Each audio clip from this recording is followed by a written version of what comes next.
Ada satu serial baru di Netflix, judulnya 100 Years of Solitude.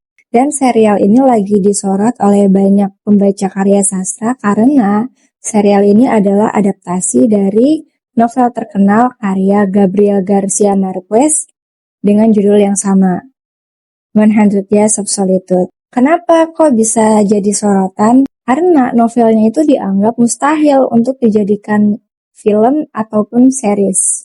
Yang pertama adalah karena si novelnya ini punya alur cerita yang panjang banget.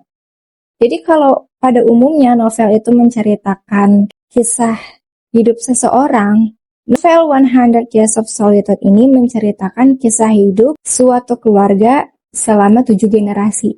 Jadi bayangin aja ada banyak banget orang di dalam cerita ini. Terus yang kedua, genre dari ceritanya juga agak lain. Novel ini termasuk dalam genre magical realism.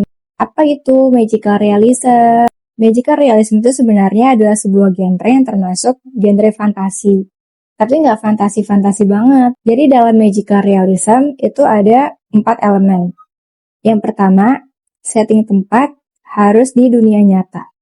Kemudian yang kedua, sihir di dalam cerita magical realism itu dianggap sebagai hal yang wajar. Yang ketiga, karena sihir dianggap sebagai hal yang wajar, akhirnya respons orang-orang ketika terjadi suatu kejadian magis itu biasa aja.